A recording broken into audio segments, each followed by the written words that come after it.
You shall have no other gods before me. And you're thinking about the first commandment that God gives us in Exodus chapter 20, as Moses is delivering these commandments written on stone from the mountaintop.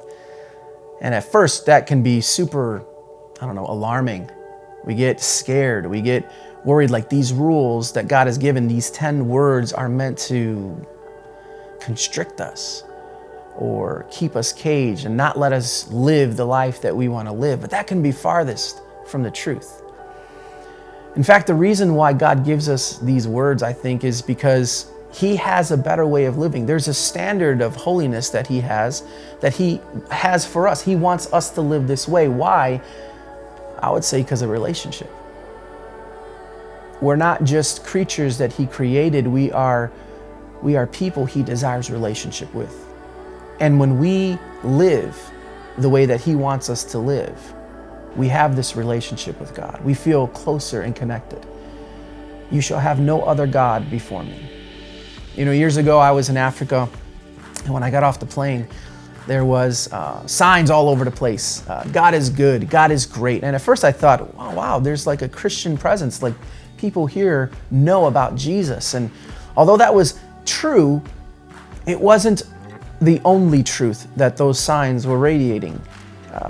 They had God, Jesus, but they also had this tribal God that they went to. And this foundational truth of the first commandment, you shall have no other gods before me, they had missed as they were mixing in these two different gods. Yeah, they prayed to Jesus on Sunday, but then they prayed to this tribal God for power to make it rain and make their crops grow. That is fundamentally different than what God is saying in Exodus chapter 20. In essence, and I don't know about what you when you grew up in your house, but when I come home and my wife is in disarray, right, and my furniture is thrown all over the place, and my poor wife looks like she went through a car wash backwards, and she's just like, I need your help, right?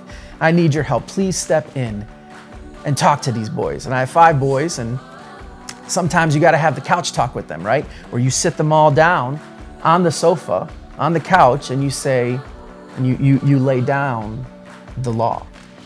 Let me tell you why you're not going to talk to her that way. Let me tell you why you're going to respect this house. I love my children. I love my boys. They're great boys. I love them, but it's also my responsibility to make sure that they grow up in the discipline and instruction of the Lord. And so we make it clear in the same way God the Father is making it clear to us. He loves us. These aren't restrictions that keep us bound. They're actually things that help us to be free and completely engaged in a relationship with God. And that's important. So we need to take inventory, because sometimes it isn't maybe an idol or this named God that is defiantly against God, Yahweh. Sometimes it's the gods, little g's, that are really ourselves. We place ourselves in the seat of God.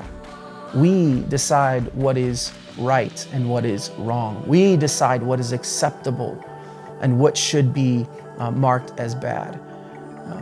And sometimes if we were to take a step back and realize that this isn't a commandment to hurt you, but it is like a mirror showing you who you really are and what you're really struggling with. And maybe the struggle for us, even though we know the 10 Commandments, we know about them, but maybe the struggle is that the person sitting on the throne isn't Yahweh. It's you. And so you shall have no other gods before me is something that we need to wrestle with our heart as we hear this message this week.